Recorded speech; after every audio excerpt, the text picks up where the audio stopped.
오늘 4.3 추념식에는 국민의힘에서는 지도부 일부가 추념식에 참석했고 민주당은 제주에서 현장 최고위원회를 여는 등 대거 참여했습니다.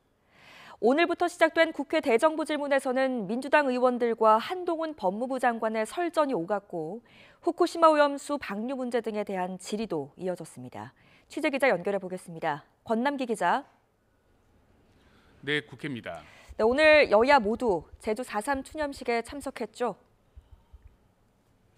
네, 그렇습니다. 먼저 국민의힘에선 김병민 최고위원과 박대철 정책위의자 등 지도부의 일부가 추념식에 참석했습니다. 김기현 대표는 엑스포 실사단의 국회 방문 일정 때문에 불참했는데요. 대신 아침 회의에서 4.3의 상징인 동백꽃 배지를 달고 희생자들의 명복을 빌었습니다. 무고하게 희생되신 영령들의 명복을 빕니다. 우리 당은 제주도가 겪은 슬픔을 기억하고 자유민주주의를 기반으로 하는 국민통합의 미래를 열어나가겠습니다.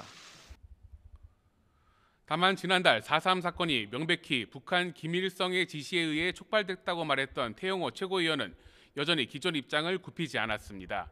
사과해야 한다면 무엇을 사과해야 하는지 먼저 규명돼야 한다고 말해 추가 논란도 예상됩니다. 반면 더불어민주당은 이재명 대표를 포함해 지도부가 대거 추념식에 참석했습니다. 민주당은 추념식에 앞서 제주 4.3 기념관에서 현장 최고위원회도 열었는데요. 이 자리에서 이재명 대표는 태영호 최고위원의 말 등을 문제 삼으며 4.3 완전 해결이라는 윤석열 대통령의 약속은 부도가 났다고 날을 세웠습니다. 대통령의 약속은 부도났습니다. 정권의 퇴행정보수 때문에 4.3을 부정하는 극우 세력들까지 활개를 칩니다. 제주 시내에 4.3은 공산폭동이라는 현수막이 나붙었습니다. 이런 가운데 문재인 전 대통령도 오늘 제주 4.3 평화공원을 참배한 뒤 기자들과 만나 4.3 사건을 모독하는 행위가 이루어지고 있어서 개탄스럽다며 완전한 치유를 이룰 때까지 마음으로 함께하겠다고 말했습니다. 네, 오늘부터는 국회 대정부 질문이 시작됐습니다. 자세한 내용 전해주시죠. 네, 국회에선 오늘부터 사흘 동안 대정부 질문이 진행됩니다. 오늘은 정치와 외교, 통일, 안보 분야인데 먼저 검소안박법에 대한 헌법재판소 결정 등을 두고 야당과 한동훈 법무부 장관 사이에 설전이 벌어졌습니다. 대한민국의 법치 울타리를 지켜야 될 뿐이 법치와 민주주의와 상권 분립을 교묘한 말로 그렇게 허물어서야 되겠습니까? 교묘하게 말하는 거라면 제가 버텨낼 수 있겠습니까? 그렇지 않습니다. 왜냐하면 제가 맞는 말이기 때문에 제가 버텨낼 수 있는 겁니다. 네, 여기에 더해 대통령실 외교안보 라인 교체와 후쿠시마 오염수 방류 문제 등에 대한 공방도 이어졌습니다. 이어서 들어보시죠. 총리께서는 교도통신의 윤 대통령 오염수 발언 보도에 대해서 어떻게 생각하십니까? 우리 정부는 지금 어떤 항의와 어떤 정정보도 요청을 하고 있습니까?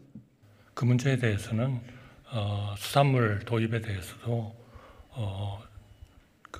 수입할 그런 우리의 정책이 전혀 현재 없고 또 후쿠시마 오염수 문제에 대해서도 충분히 우리가 그런 국제기관의 조사에 참여하고 있고. 야당의 이런 공세에 대해 여당인 국민의힘은 가짜뉴스에 의한 허위사실 유포라고 미리 선을 긋고 나섰습니다. 민주당은 일본발 가짜뉴스를 근거로 삭발시까지 감행하면서 정부를 규탄하고 있습니다. 한일 정상회담을 둘러싼 괴담에 가까운 가짜뉴스와 허위사실을 유포할 걸로. 다만 민주당 일부 의원들이 관련 문제를 직접 확인하겠다며 오는 6일부터 후쿠시마를 방문할 예정이어서 관련 공방은 당분간 이어질 것으로 보입니다.